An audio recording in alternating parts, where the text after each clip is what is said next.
ড্রামাটি শুরু হয় একটি স্কুলের এক ক্লাসরুমে।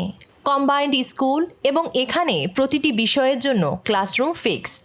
পুরো ক্লাস তখন পড়াশোনায় ব্যস্ত। আর এখানেই আমাদের আজকের গল্পের মেইন লিড জাংকে দেখি।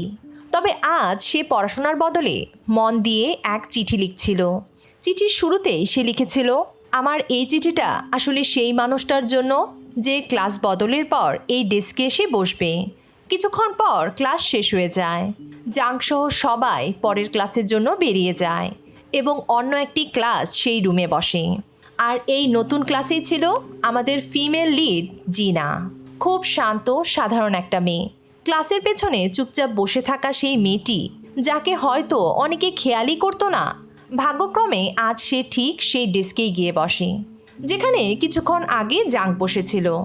ডেস্কের ভেতরে জিনা একটি চিঠি খুঁজে পায়, তবে সে সেটি না খুলে সযত্নে তার ব্যাগে রেখে দেয়।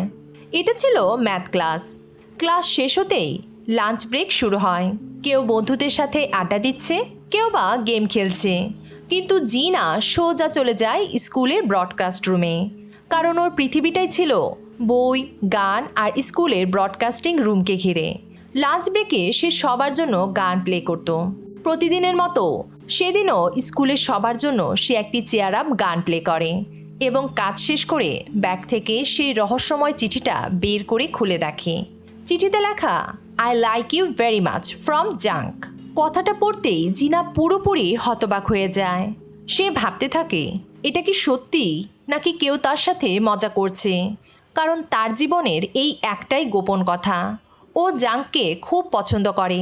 আর এটা ছিল এমন এক ভালো লাগা যা কাউকে বলার সাহস ওর ছিল না, এমনকি ওর বেস্ট ফ্রেন্ড অ্যারনকেও না।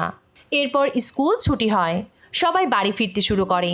আর ঠিক তখনই সেখানে হাজির হয় জাং। তাকে দেখে স্কুলের মেয়েদের মধ্যে কৌতূহল ও চাঞ্চল্য ছড়িয়ে পড়ে। কারণ জাং কোনো সাধারণ ছাত্র নয়, সে এই স্কুলের সবচেয়ে জনপ্রিয় ছেলে। অ্যাপিয়ারেন্স, ব্যক্তিত্ব সব মিলিয়ে যেন বাস্তব জীবনের একজন সুপারস্টার। এদিকে জাং জিনার দিকে এমনভাবে এগিয়ে আসছিল, মনে হচ্ছিল সে জিনার সাথে কথা বলতে চায়। এদিকে জিনার অবস্থা একেবারেই খারাপ। সে এতটাই নার্ভাস যে বুঝতে পারছিল না সে কি করবে। ঠিক তখনই তার বন্ধু অ্যারন সেখানে আসে, আর সেই সুযোগেই জিনা অ্যারনের হাত ধরে সেখান থেকে পালিয়ে যায়। কিন্তু জিনার এমন করার কারণ অ্যারন কিছুতেই বুঝতে পারছিল না। সে অবাক হয়ে জিজ্ঞেস করে, তুই এমন করে দৌড়ে এলি কেন? আর জাং তোর কাছে এসেছিল কেন? ওদিকে জাং শুধু চুপচাপ দাঁড়িয়ে ওদের চলে যাওয়া দেখতে থাকে। এই অ্যারন ছোটবেলা থেকেই জিনার সবচেয়ে কাছের বন্ধু। কিন্ডারগার্টেন থেকে তারা একসাথেই বড় হয়েছে। অ্যারন আবারও জিজ্ঞেস করে, সত্যি করে বল, জাং তোর সাথে কী কথা বলছিল? জিনা পুরো বিষয়টি আড়াল করতে চায়। সে বলে, ও তো এই স্কুলের সবচেয়ে জনপ্রিয় ছেলে, আমার মতো সাধারণ মেয়ের সাথে ও কী কথা বলবে? এরপর জিনা পাল্টা অ্যারনকে প্রশ্ন করে, আচ্ছা বলতো, জাং যদি তোকে প্রপোজ করে তাহলে তুই কি করবি? অ্যারন হেসে উত্তর দেয়, ছেলেটা দেখতে ভালো, ভদ্র, কিন্তু আমি কখনোই ওর সাথে ডেট করব না। কারণ ওকে নিয়ে পুরো স্কুলের মেয়েরা পাগল। আর আমি এত জনপ্রিয় কারো সাথে সম্পর্ক করতে চাই না, বরং আমি একজন সাধারণ ছেলেকেই পছন্দ করব। জিনা আর কোনো কথা বলে না, কিন্তু বাড়ি ফিরে সে বারবার ওই চিঠিটা হাতে নিয়ে দেখতে থাকে। তার মাথায় তখন শুধু একটাই প্রশ্ন, জাং কি সত্যিই তাকে পছন্দ করে, নাকি এটা শুধু একটা ভুল বোঝাবুঝি? সবচেয়ে অবাক করা বিষয় হলো, তারা তো একে অপরকে চেনেও না। অনেক ভেবেচিন্তে সে একটা সিদ্ধান্ত নেয়। পরদিন সকালে সে সবার আগে স্কুলে পৌঁছে যায়। এরপর চুপি চুপি জাংকের জুতার লকারে একটা উত্তর লিখে রেখে আসে। সে লিখেছিল, সরি জাঙ্ক, আমি তোমার প্রপোজাল গ্রহণ করতে পারছি না, কারণ আমি তোমাকে ভালোভাবে চিনি না। এদিকে ঠিক সে সময় আরেকটা মেয়ে জাংকে প্রপোজ করে, কিন্তু প্রতিবারের মতো জাংক এবারও বিনয়ের সাথে তার প্রস্তাবও প্রত্যাখ্যান করে এবং বলে, সরি, আমি আসলে অন্য একজনকে পছন্দ করি। এই দৃশ্য দেখে আশেপাশে থাকা মেয়েরা একেবারে মুগ্ধ হয়ে যায় এবং বলে, জাং সত্যিই অনেক কুল। কিন্তু তাদের প্রশ্ন হলো, কে সেই ভাগ্যবতী মেয়ে জাং যাকে ভালোবাসে? সবার এসব কথা শুনে জিনার মন আরও অস্থির হয়ে ওঠে। অ্যারন সে সময় নিজের বইপত্র গুছাচ্ছিল। হঠাৎ জাঙ্ক এসে অ্যারনের ডেস্কের দিকে তাকিয়ে মৃদু হাসে। আর এখান থেকেই শুরু হয় গল্পের সবচেয়ে বড় ভুল বোঝাবুঝি। আসলে জাঙ্ক ভেবেছিল ওই ডেস্কটা হয়তো অ্যারনের, তার মানে ওই ভালোবাসার চিঠিটা অ্যারনই পেয়েছিল। কিন্তু আসলে তো সেই ডেস্কে বসেছিল জিনা। এদিকে জিনাও পুরোপুরি বিশ্বাস করতে পারছে না যে স্কুলের সবচেয়ে জনপ্রিয় ছেলেটা কি সত্যিই তাকে ভালোবাসে। যদিও সে নিজেকে বোঝাতে পারছিল না, তবুও শেষ পর্যন্ত সে নিজের অনুভূতিগুলো উত্তরে লিখে ফেলে। চিঠিতে সে লেখে, যেহেতু আমরা একে অপরকে ভালো করে চিনি না, তাই আমার মনে হয় ভালোবাসার শুরুটা আসলে বন্ধুত্ব থেকে হওয়া উচিত। এরপর সে তার চিঠিটা ডেস্কে না রেখে স্কুলের ব্রডকাস্ট রুমের রিকোয়েস্ট বক্সে রেখে দেয়। তার ধারণা ছিল চিঠিটা এখানে রাখলেই অনেক বেশি নিরাপদ থাকবে। এরপর আবার ক্লাস বদলের ঘন্টা বাজে, সবাই নতুন ক্লাসে আসে। এদিকে জিনা নিজের ডেস্ক খুলতেই আরেকটা নতুন চিঠি দেখতে পায়। সেখানে লেখা ছিল, যদি তুমি আমাকে অপরিচিত ভাবো এবং আমাকে জানতে চাও, তাহলে তুমি চাইলে আমরা ডেট করতে পারি। চিঠিটা পড়ে জিনা এতটাই অবাক হয় যে সে কিছু না বুঝেই হঠাৎ দাঁড়িয়ে পড়ে। এদিকে ক্লাস শিক্ষক ভেবে বসেন হয়তো সে কোনো প্রশ্ন করতে চাইছে। তিনি তাকে প্রশ্ন করতে বলেন, কিন্তু জিনার মাথায় তখন শুধু সেই চিঠির কথাগুলোই ঘুরছিল। সে কিছুই বলতে পারে না। এদিকে জিনার অবস্থা দেখে পুরো ক্লাস হেসে ওঠে। একমাত্র অ্যারনকেই চিন্তিত দেখাচ্ছিল। ক্লাস শেষে সে জিনাকে জিজ্ঞেস করে, তুই ঠিক আছিস তো? জিনা স্মিত হেসে বলে, হ্যাঁ আমি ঠিক আছি, এখন ব্রডকাস্ট রুমে যাচ্ছি। যা, তোর বইগুলো আমি রেখে দিচ্ছি, প্রতিদিনের মতো আজও আমি সামলে নেব। অ্যারনকে ধন্যবাদ জানিয়ে জিনা ব্রডকাস্ট রুমের দিকে চলে যায়। কিন্তু সে এখনও জানে না যে ভালোবাসার গল্পটা সে লিখতে শুরু করেছে সেটার আসল নায়িকা সে নয়, বরং তার সবচেয়ে কাছের বন্ধু অ্যারন। আর এই ভুল বোঝাবুঝিই সামনে নিয়ে আসবে একের পর এক আবেগঘন ও চমকপ্রদ মুহূর্ত। পরদিন থেকেই জাঙ্ক আর জিনা চিঠির মাধ্যমে নিয়মিত একে অপরের সাথে কথা বলতে শুরু করে। জাঙ্ক একদিন তার চিঠিতে লিখে, আমি জানি তুমি অনেক কেয়ারিং, অনেক শান্ত। অনেক আগে থেকেই আমি তোমার সাথে কথা বলতে চাইছিলাম, কিন্তু পারিনি। তবে কোনো সামান্য কারণে আমি তোমাকে হারাতে চাই না। তাই তোমার মতো আমিও চাই আমরা দুজন একে অপরকে ভালোভাবে জানি। চিঠিটা পড়তেই জিনার মুখ লজ্জায় লাল হয়ে যায়। সে কিছুক্ষণ ভেবে তার উত্তরে লিখে, ঠিক আছে, আপাতত আমরা শুধু চিঠির মাধ্যমে একে অপরকে জানবো, আর সামনাসামনি দেখা আরও পরে হবে। এরপর সে নিজের উত্তরটা আগের মতোই জাঙ্কের জুতার লকারে রেখে আসে। আর চিঠিটা পড়তেই জাঙ্কের মুখে এক হাসি ফুটে ওঠে। ঠিক তখনই তার সবচেয়ে ঘনিষ্ঠ বন্ধু গোগো এসে জিজ্ঞেস করে, কি ব্যাপার, একা একা হাসছিস কেন? কারো প্রেমে পড়েছিস নাকি? কিন্তু জাঙ্ক কোনো উত্তর দেয় না, শুধু হেসে বিষয়টা এড়িয়ে যায়। এদিকে প্রতিদিনের মতো ব্রডকাস্ট রুমের কাজ শেষ করে জিনা বাইরে বের হচ্ছিল। ঠিক সে সময় জাঙ্কের সাথে তার ধাক্কা লাগে। আসলে জাঙ্ক তখন নিজের নতুন চিঠিটা রিকোয়েস্ট বক্সে রাখতে এসেছিল, কিন্তু এত কাছে জাঙ্ককে দেখে জিনা একেবারেই হতবাক হয়ে যায়। এদিকে জাঙ্ক ক্ষমা চেয়ে বলে, সরি, তোমার কোথাও লাগেনি তো? কিন্তু জিনা এতটাই নার্ভাস হয়ে পড়েছিল যে সে কোনো উত্তরই দিতে পারে না। সে চুপচাপ জাঙ্কের দিকে তাকিয়ে থাকে, কিন্তু কোনো কিছু বুঝতে না পেরে জাঙ্ক আবারও দুঃখ প্রকাশ করে এবং সেখান থেকে চলে যায়। জিনা রিকোয়েস্ট বাক্স খুলে দেখে ভেতরে একটা ছোট্ট ডায়েরি রাখা। ডায়েরির প্রথম পাতায় জাঙ্ক লিখেছিল, আজ থেকে আমরা এই ডায়েরির মাধ্যমে কথা বলবো, আর যেদিন এই ডায়েরিটা ভর্তি হয়ে যাবে সেদিন আমি তোমাকে আবারও প্রপোজ করব, আর তুমি তোমার সিদ্ধান্ত জানিয়ে দেবে। আশা করি সেদিন তুমি আমাকে আর ফিরিয়ে দেবে না। কথাগুলো পড়তেই জিনা একেবারেই চুপ হয়ে যায়। তার মাথায় এক নতুন সন্দেহ। সে ভাবতে শুরু করে, সত্যিই কি জাঙ্কের ক্রাশ আমি, নাকি সে অন্য কেউ?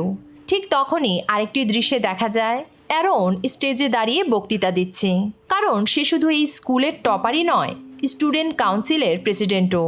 অন্যদিকে জাঙ্কও হাসি মুখে তার দিকে তাকিয়েছিল। তার মানে জাঙ্কের ক্রাশ আমি নই, বরং আমার ছোটবেলার বন্ধু অ্যারন।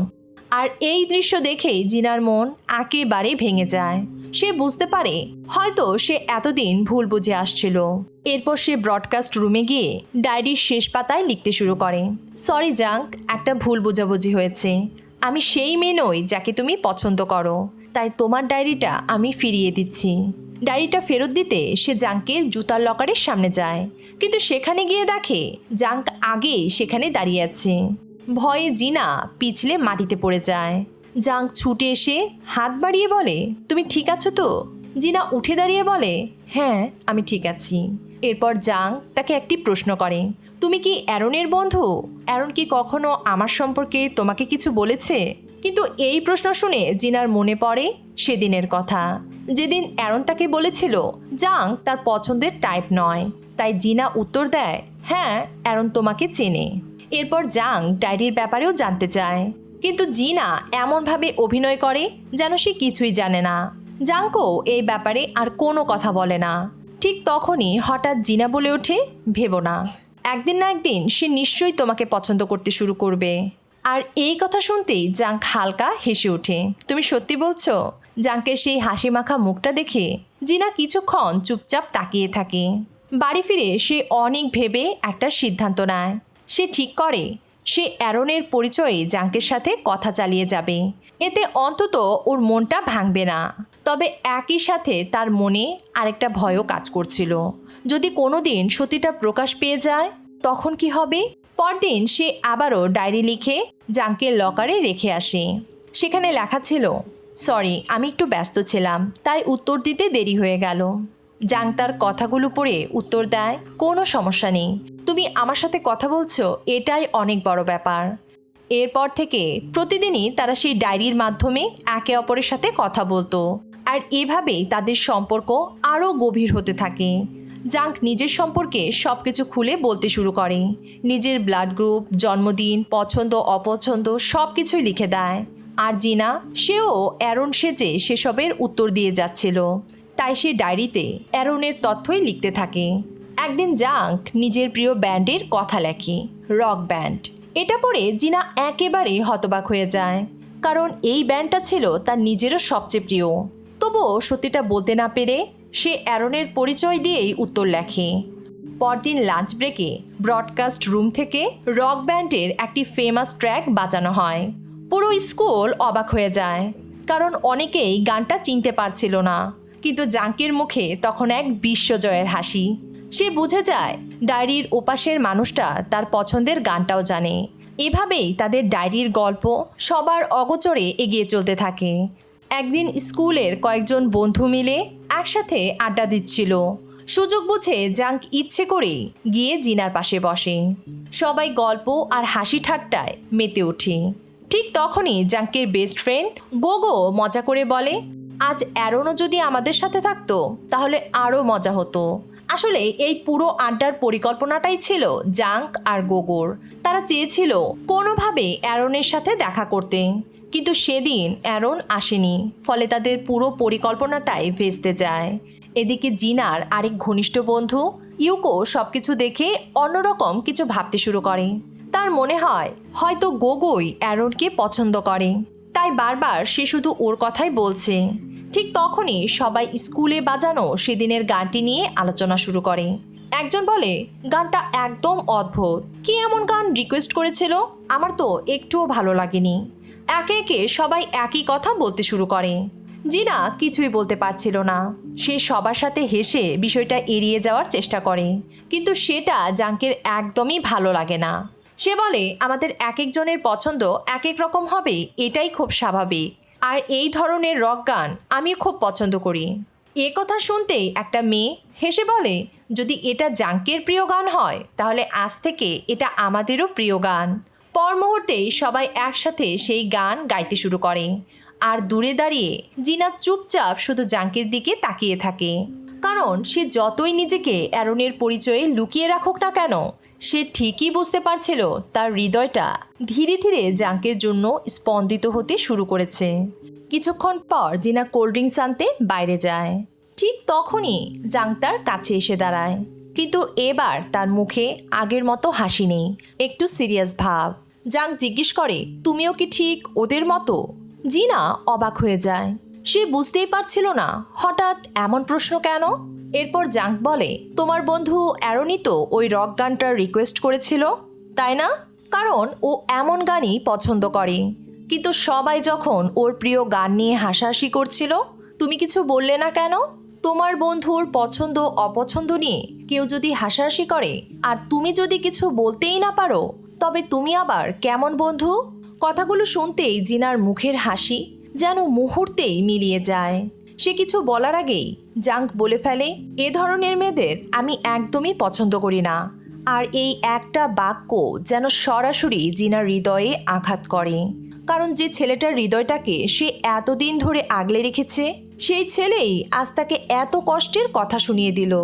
ঠিক তখনই ইউকো সেখানে এসে জিজ্ঞেস করে কি হয়েছে, কিন্তু জিনা কোনো উত্তর দেয় না। সে শুধু বলে, আমি একটু ওয়াশরুমে যাচ্ছি। ওয়াশরুমে গিয়ে জিনা আর নিজেকে সামলাতে পারে না, তার চোখে পানি চলে আসে। ওদিকে জাঙ্কেরও নিজের কথাগুলো নিয়ে খারাপ লাগতে শুরু করে। সে বুঝতে পারে রাগের মাথায় হয়তো বেশিই বলে ফেলেছে। এরপর সবাই বাড়ি ফেরার প্রস্তুতি নেয়। জিনাও বিদায় নিয়ে বেরিয়ে পড়ে। কাকতালীয়ভাবে জাঙ্কও একই সময়ে বের হয়। ফলে দুজনে একসাথেই স্কুল থেকে হাঁটতে শুরু করে। তবে জিনা ইচ্ছে করে একটু দূরে দূরে হাঁটছিল। জাং সেটা খেয়াল করে এবং জিনাকে জিজ্ঞেস করে, তুমি এত দূরে দূরে হাঁটছো কেন? তারপর সে থেমে যায়, একটু অস্বস্তি নিয়ে বলে, আজ আমি যেভাবে কথা বলেছি সেটা আমার ঠিক হয়নি, আমি খুবই দুঃখিত। সে আরও বলে, আমি জানি তুমি অ্যারনের খুব ভালো বন্ধু, আর তাই তুমি আমাদের ওই রিকোয়েস্ট বক্সটি ব্যবহার করতে দিয়েছো। আসলে তোমার উপর রাগ করা আমার উচিত হয়নি। জিনা মৃদু হেসে বলে, কোনো সমস্যা নেই। তখন জাঙ্ক মজা করে বলে, তার মানে তুমি আমাকে বকা না দিয়েই ক্ষমা করে দিলে? এরপর হঠাৎ সে একটু গম্ভীর কথা বলতে শুরু করে, শোনো, রাগ হলে সেটা প্রকাশ করো, হাসতে ইচ্ছে করলে মন খুলে হাসো, আর কিছু বলতে চাইলে ভয় না পেয়ে সেটা সবাইকে জানিয়ে দাও। শুধু অন্যদের খুশি করার জন্য নিজেকে বদলে ফেলো না, তাহলে এই পৃথিবী বদলে বদলে একদিন তোমাকে পাগল করে দেবে। জিনা চুপচাপ মাথা নেড়ে সম্মতি জানায়। পরক্ষণে জাঙ্ক নিজেই হেসে বলে, দেখলে আমি কেমন তোমার টিচারের মতো জ্ঞান দিলাম? এবার জিনা হেসে ফেলে এবং বলে, হ্যাঁ, একদম আমাদের ম্যাথস টিচারের মতো। জাঙ্ক একটু নাটকীয়ভাবে বলে, দয়া করে আমাকে তার সাথে তুলনা করো না। দুজনেই হেসে ওঠে আর সম্পর্কের এই গোমট ভাবটা অনেকটাই দূর হয়ে যায়। তার হাঁটছিল, ঠিক তখনই একটা বল জাঙ্কের পায়ের কাছে চলে আসে আর সেটা নিতে ছুটে আসে কয়েকজন ছাত্র। জাঙ্ক একেবারে প্রফেশনাল স্টাইলে বলটাকে কিক করে। এটা দেখে জিনা মুগ্ধ হয়ে যায়। তখন জাঙ্ক বলে, একসময় আমি খুব ভালো ফুটবল খেলতাম। আমার স্বপ্ন ছিল একজন প্রফেশনাল ফুটবলার হওয়া, কিন্তু কিছু বাধ্যবাধকতার কারণে সেই স্বপ্নটা ছেড়ে দিতে হয়েছে। এই কথা শুনে জিনার সত্যিই খুব খারাপ লাগে। জাং তার মুখের দিকে তাকিয়ে বলে, তুমি কষ্ট পেলে তোমাকে খুব কিউট লাগে। জিনা লজ্জায় তার চোখ নামিয়ে ফেলে। জাঙ্ক এবার তার নিজের পরিবারের কথা বলতে শুরু করে। সে জানায় ছোটবেলাতেই তার মা বাবাকে হারিয়েছে, এখন বাড়িতে আছে শুধু তার ছোট বোন এবং এক অসুস্থ দাদি। পুরো সংসারের দায়িত্ব এখন তার কাঁধে, আর সে কারণেই তাকে নিজের স্বপ্নের সাথে আপোষ করতে হয়েছে। জিনা তাকে সাহস দিয়ে বলে, মানুষ যদি সত্যিই কিছু একটা করতে চায় তাহলে সেটা একদিন সম্ভব হয়। আজ পরিস্থিতি কঠিন হতে পারে, কিন্তু একদিন নিশ্চয়ই এমন সময় আসবে যখন তুমি তোমার স্বপ্ন পূরণ করতে পারবে। তাই কখনো হাল ছেড়ে দিও না। কথাগুলো শুনে জাং জিনার দিকে এমনভাবে তাকিয়েছিল, মনে হচ্ছিল যেন তার হঠাৎ কাউকে মনে পড়েছে। সে কিছু একটা জিজ্ঞেস করতেই যাচ্ছিল, কিন্তু তার আগেই জিনা বিষয়টা বদলে দেয় এবং বিদায় নিয়ে চলে যায়। জাং দাঁড়িয়ে দাঁড়িয়ে তার চলে যাওয়া দেখতে থাকে, কারণ জিনার এই কথাগুলোই তার মনের গভীরে দাগ কেটে গিয়েছিল। এর পরের দৃশ্যে দেখা যায় জিনা, অ্যারন আর ইউকো একসাথে বসে নিজেদের ভবিষ্যৎ নিয়ে কথা বলছে। অ্যারনের ইচ্ছা সে বড় হয়ে একজন আইনজীবী হবে, আর ইউকো হেসে বলে সে তার জীবনসঙ্গী খুঁজে বের করবে। আর জিনা, সে একটু ভেবে বলে সে এখনও জানে না সে ভবিষ্যতে কি করবে। দৃশ্য বদলে যায়। এবার দেখা যায় জাঙ্ক আর গোগো একটা ট্রফির সামনে দাঁড়িয়ে আছে। ট্রফিটা এবারের স্কুলের বাস্কেটবল প্রতিযোগিতার। জিনার কথায় অনুপ্রাণিত হয়ে জাঙ্ক এবার প্রতিযোগিতায় অংশ নেওয়ার সিদ্ধান্ত নিয়েছে। প্র্যাকটিস শুরু হয়। জিনা আর ইউকো দূরে দাঁড়িয়ে খেলা দেখছিল, কিন্তু গোগো এসে আবারও অ্যারনের খোঁজ করতে শুরু করে। আর এটা দেখে ইউকোর মন খারাপ হয়ে যায়, কারণ সে গোগোকে পছন্দ করে, কিন্তু গোগোর মুখে শুধু অ্যারনের নামই ঘুরছে। তখন ইউকো জিনাকে ডেকে বলে, আমাকে একটু সাহায্য করো যেন আমি গোগোর কাছাকাছি যেতে পারি। তবে প্লিজ অ্যারনকে কিছু বলো না। বন্ধুর কথায় জিনা রাজি হয়ে যায়। এদিকে জাঙ্কের টিমের ছেলেরা তাকে জিজ্ঞেস করে, তুই কি সত্যি এবার খেলছিস? যদিও জাঙ্ক তাদের আত্মবিশ্বাসের সাথেই উত্তর দেয় হ্যাঁ, তবে ভেতরে ভেতরে সে ভীষণ নার্ভাস ছিল। সে ভাবছিল সে কি সত্যিই জিততে পারবে। জাঙ্কের এই নার্ভাসনেস দূর থেকে জিনাও বুঝতে পারছিল। সে ব্রডকাস্ট রুমে গিয়ে ডোন্ট গিভ আপ গানটি বাজায়। অসাধারণ এক লিরিক্সে তৈরি দারুণ এই গানটিও ছিল সেই রক ব্যান্ডের, যার গান জাঙ্ক ও জিনা দুজনেরই খুব প্রিয়। গানটা শুনতে জাঙ্কের মুখের হাসিটা এমনভাবে ফিরে আসে যেন সে তার হারানো আত্মবিশ্বাস ফিরে পেয়েছে। অন্যদিকে ডোন্ট গিভ আপ গানটার কথাগুলো ইউকোকেও নতুন করে অনুপ্রাণিত করে। সেও মনে মনে প্রতিজ্ঞা করে গোগোকে পাওয়ার চেষ্টা সে কোনোভাবেই ছাড়বে না। এরপর জিনা ব্রডকাস্ট রুম থেকে ক্লাসে ফিরে আসে। কয়েকজন মেয়ে তাকে মজা করে জিজ্ঞেস করে, ইদানিং তুমি কার অনুরোধে হারিয়ে যাওয়া এই অদ্ভুত গানগুলো বাজাও? আসলে তারা জিনার বাজানো গানগুলো নিয়ে হাসাহাসি করছিল। ঠিক তখনই অ্যারন জিনার হয়ে কথা বলতে শুরু করে। সে বলে, জিনার বাজানো প্রতিটা গানই খুব সুন্দর, কারণ সেগুলো মানুষকে অনুপ্রাণিত করে। অ্যারনের কথায় মেয়েরা একেবারেই চুপ হয়ে যায়। জিনা মনে মনে খুব খুশি হয়, কারণ সে জানে অ্যারন সব সময় তার পাশে দাঁড়ায়, তাকে বিশ্বাস করে আর যে কোনো পরিস্থিতিতে তাকে সমর্থন করে। এর পরের অংশে আমরা দেখি জাঙ্ক প্রতিযোগিতার জন্য কঠোর পরিশ্রম করছে এবং অনুশীলনের ফাঁকে ফাঁকে সে ডায়েরিতে লেখা জিনার কথাগুলো পড়ে। সেই কথাগুলোই যেন তাকে নতুন করে লড়াই করার শক্তি দেয়। পরদিন গোগো ইউকোর কাছে এসে জানায় তার বাবা তাকে অ্যামিউজমেন্ট পার্কের কয়েকটি টিকিট দিয়েছেন, তাই সে ইউকোকে ঘুরতে যাওয়ার আমন্ত্রণ জানায়। এ কথা শুনে ইউকো ভীষণ খুশি হয়, কিন্তু পরক্ষণে গোগো তাকে বলে অ্যারন আর জাঙ্কও তাদের সাথে যাবে। গোগোর আগের কথাটি ইউকোকে যতটা না আনন্দিত করেছিল, পরের কথাটি যেন তাকে ঠিক ততটাই আঘাত করে। পরে ইউকো মন খারাপ করে সব কিছু জিনাকে জানায়। সে বলে প্রথমে তার মনে হয়েছিল গোগো শুধু তাকে নিয়েই কোথাও যেতে চাইছে, কিন্তু এখন মনে হচ্ছে সে আসলে অ্যারনের কাছাকাছি হতে চাইছে।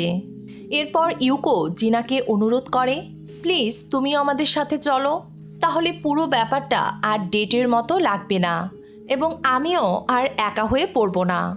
জিনা প্রথমে রাজি না হলেও ইউকোর ক্রমাগত অনুরোধে শেষ পর্যন্ত সে রাজি হয়। পরদিন সবাই অ্যামিউজমেন্ট পার্কে পৌঁছে যায়। সুন্দর করে সেজে জিনা সবার জন্য অপেক্ষা করছিল। ঠিক তখনই সেখানে আসে জাঙ্ক। দূর থেকে সে এক দৃষ্টিতে জিনাকেই দেখছিল। কাছে আসতেই সে বলে, আজ তোমাকে একদম অন্যরকম আর খুব কিউট লাগছে। জাঙ্কের এই কথা শুনতেই জিনা একেবারে হতভম্ব হয়ে পড়ে। আর ঠিক তখনই অ্যারন সেখানে উপস্থিত হয়। দেখে মনে হচ্ছিল ঠিক যেন জিনাকে বাঁচাতেই সে এখানে এসেছে।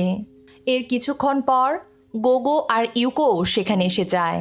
তারপর 5 বন্ধু মিলে একের পর এক রাইডে চড়ে দারুণ সময় উপভোগ করে। বিশেষ করে রোলার কোস্টারে বসে তাদের আনন্দ যেন দ্বিগুণ হয়ে যায়। এরপর তারা গেম জোনে যায় আর জাং সেখানে একটি গেম জিতে সবাইকে অবাক করে দেয়। অনেক ঘোরাঘুরির পর সবাই একসাথে লাঞ্চ করতে বসে, কিন্তু খাওয়ার সময় জিনা লক্ষ্য করে জাঙ্ক অ্যারনের ব্যাপারে খুবই উৎসুক এবং অ্যারনও খুব সুন্দর করে তার সাথে কথা বলছে। এই দৃশ্য দেখে জিনার মনটা খুব খারাপ হয়ে যায়।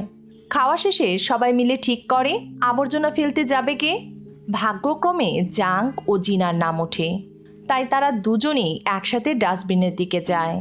এদিকে ফিরে আসার সময় জাঙ্ক জিনাকে একটি গুরুত্বপূর্ণ কথা বলে। সে জিনাকে বলে, আমার মনে হয় প্রত্যেকের উচিত তার পছন্দ অপছন্দের বিষয় সবসময় খোলাখুলিভাবে প্রকাশ করা।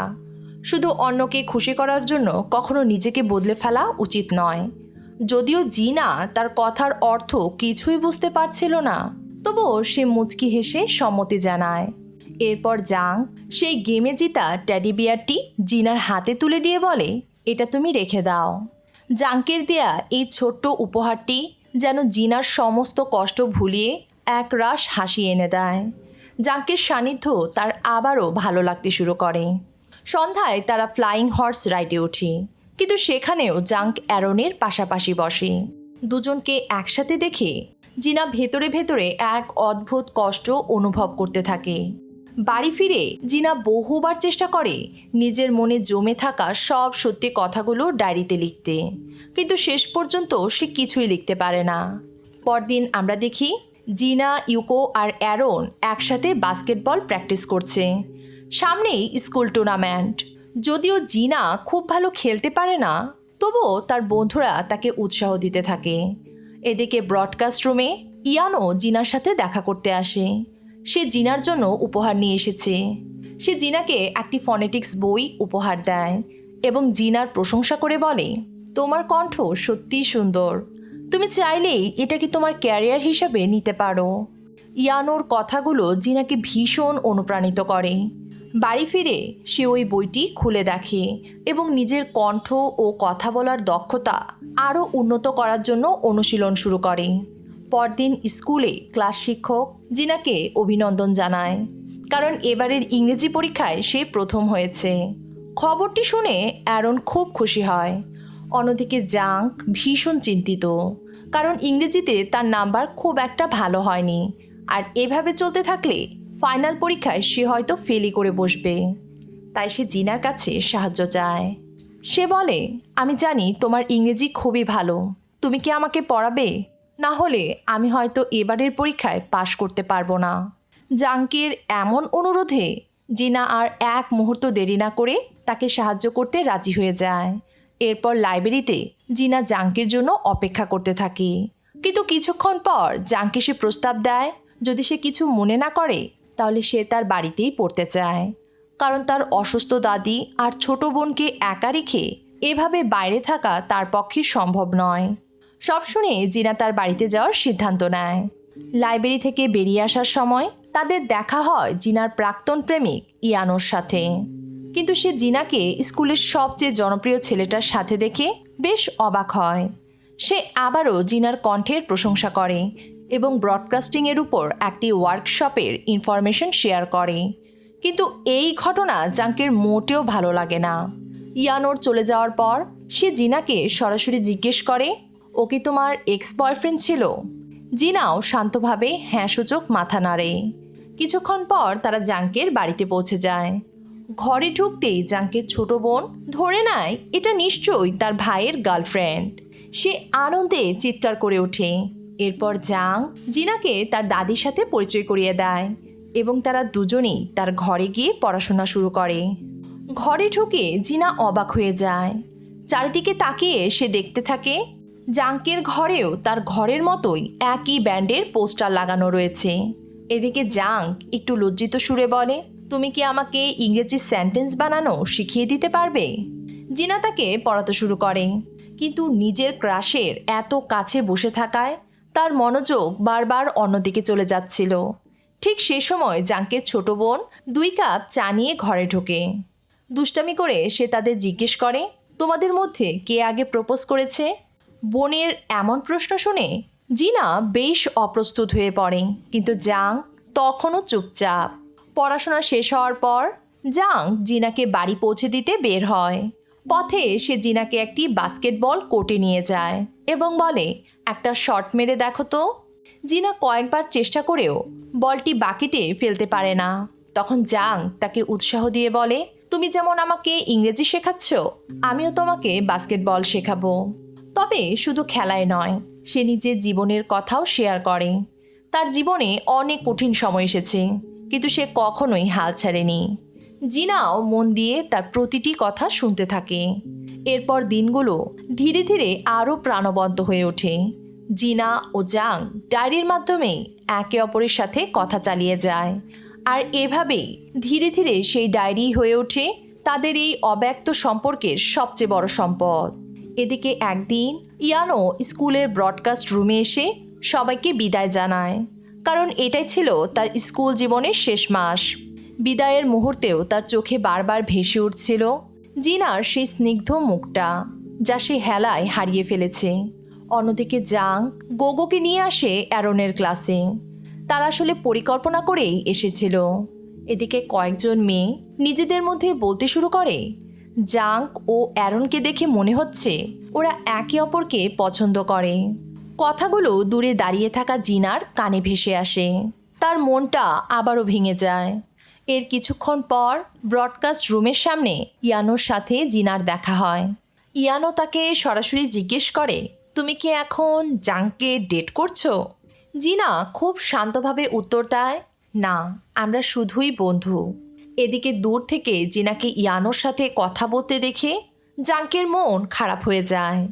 কথার এক পর্যায়ে ইয়ানো জিনার কাছে দ্বিতীয় একটি সুযোগ চায়, কিন্তু জিনা তাকে কিছু বলার আগেই জাঙ্ক রাগ করে সেখান থেকে চলে যায়।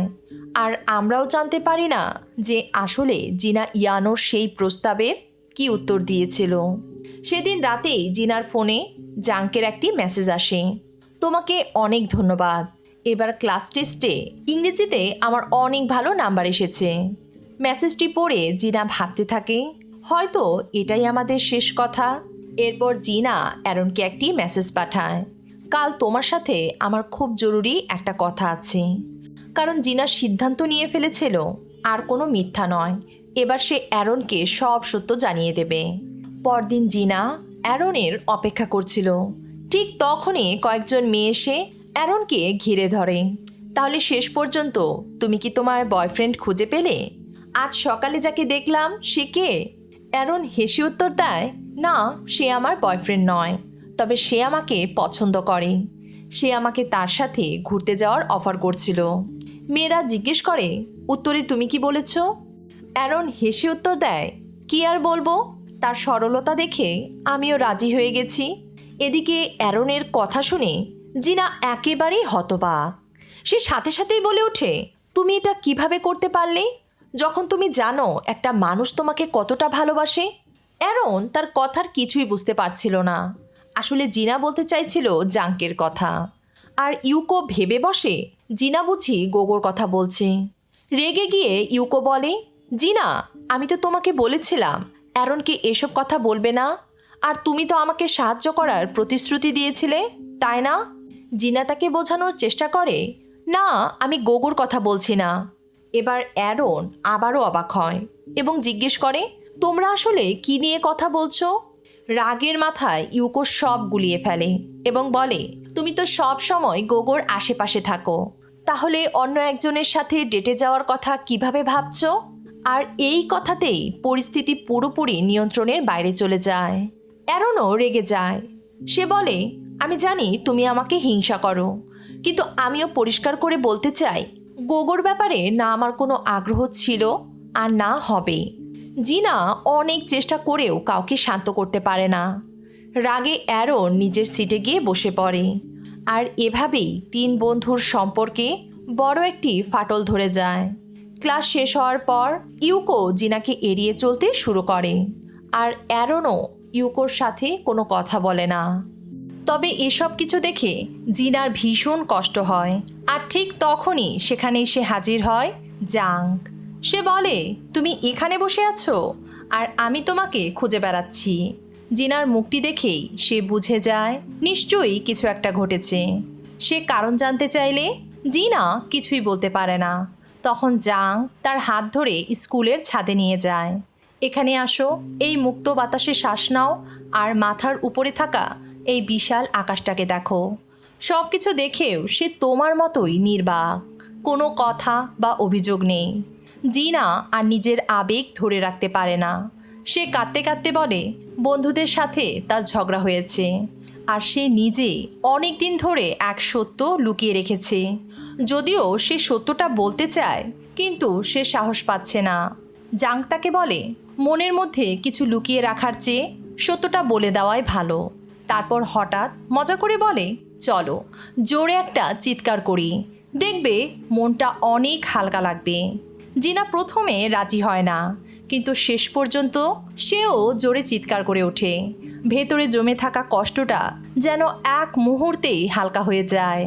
আরও কিছুটা সময় একা থাকো, আমি ক্লাসে তোমার অপেক্ষা করছি, এই বলে জাং চলে যায়।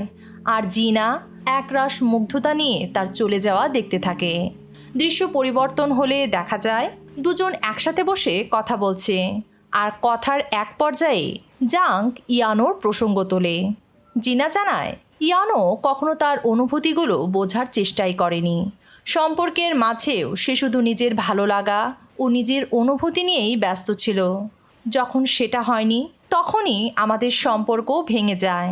সব কথা শুনে জাং তাকে পরামর্শ দেয়, এর পরের বার যদি কেউ তোমাকে প্রপোজ করে তাহলে নিজের মনের কথাটা তাকে সরাসরি বলে দিও।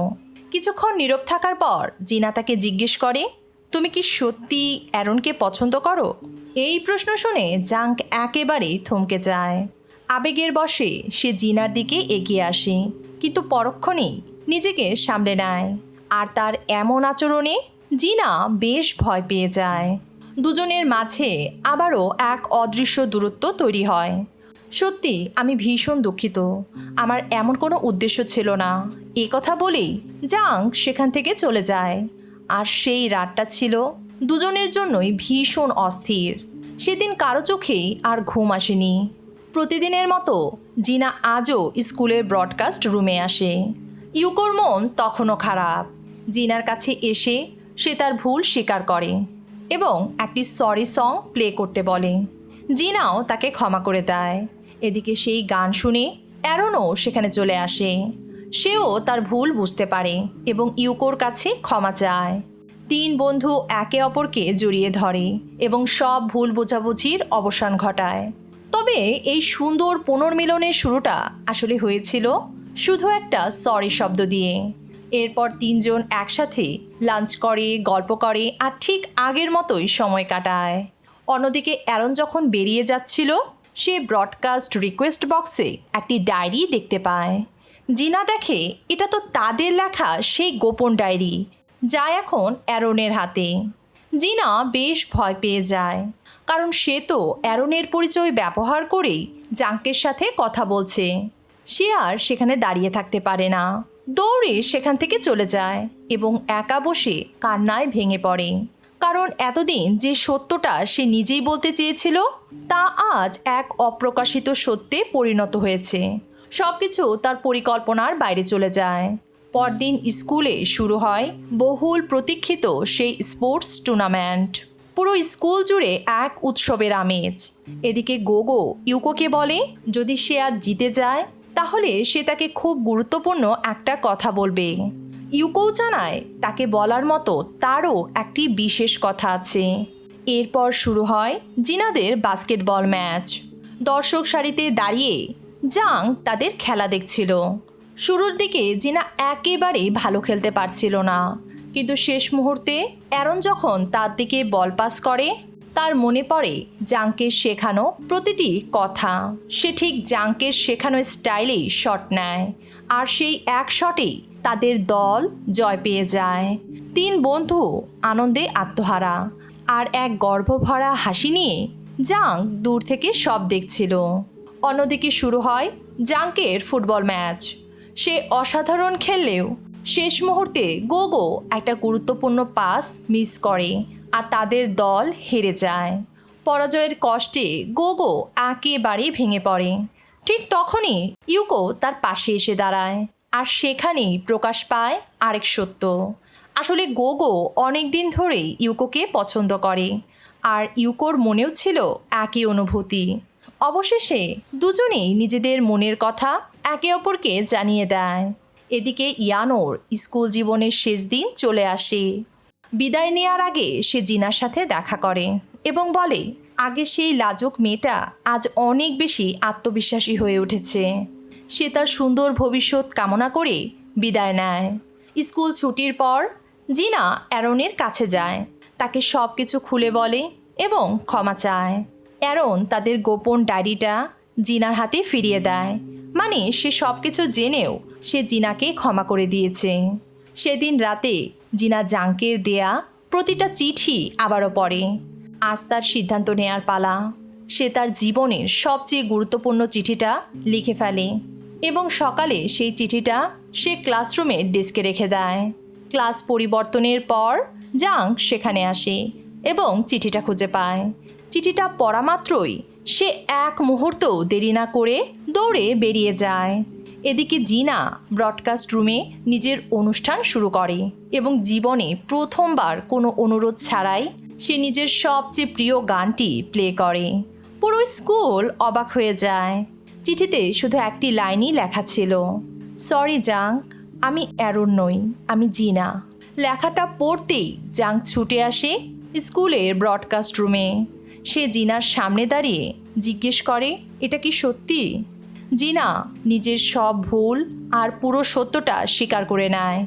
ঠিক তখনই ভাগ্যের এক অদ্ভুত খেলায় ব্রডকাস্ট রুমের মাইক্রোফোনটা চালু হয়ে যায় আর তাদের প্রতিটি কথাই পুরো স্কুল শুনতে শুরু করে।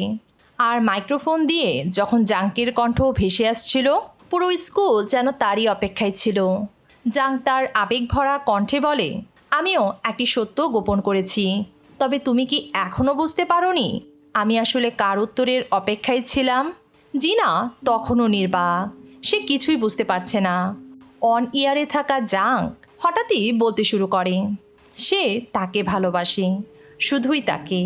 পুরো স্কুলে হইচই পড়ে যায়। সবাই বুঝতে পারে আজ তারা তাদের স্কুলের সবচেয়ে জনপ্রিয় ছেলেটার লাভ কনফেশন শুনছে। ঠিক তখনই জিনা খেয়াল করে মাইক্রোফোনটা অন হয়ে আছে। সে সেটিকে বন্ধ করে দেয়, কিন্তু জাঙ্ক তখনও থামে না। সে জানায় সব কিছু শুরু হয়েছিল ডেস্কের উপরে লেখা একটি বাক্য থেকে, never stop, never give up. এই লাইনটাই তার জীবন বদলে দিয়েছে। সে ওই মেয়েটাকেই খুঁজছিল যে এই কথাটি লিখেছিল। প্রথমে সেও ভেবেছিল মেয়েটি হয়তো অ্যারন, কিন্তু সে যখন সেই একই কথা জিনার মুখে শুনেছিল, সেদিনই তার সন্দেহ হয় সে অ্যারনের সাথেও মিশে দেখেছে। অ্যারন এভাবে কথা বলে না। সে ডায়েরিতে আঁকা ট্যাডি বিয়ারটাও খেয়াল করেছে।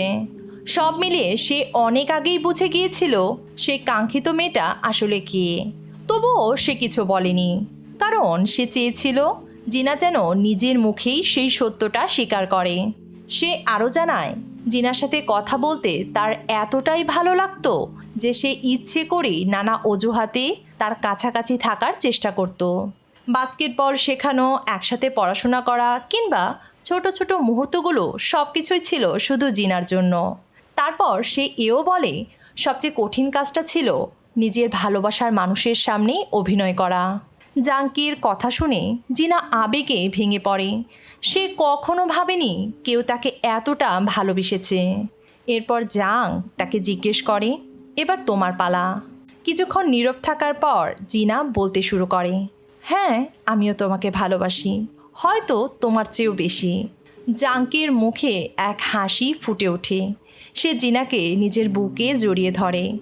আর এভাবে অসংখ্য ভুল বোঝাবুঝি আর অপ্রকাশিত সব অনুভূতির পর তাদের এই ভালোবাসার গল্প পায় এক সুন্দর পরিণতি।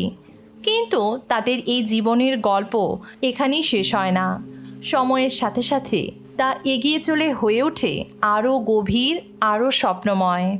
তো এই ছিল আমাদের আজকের গল্প।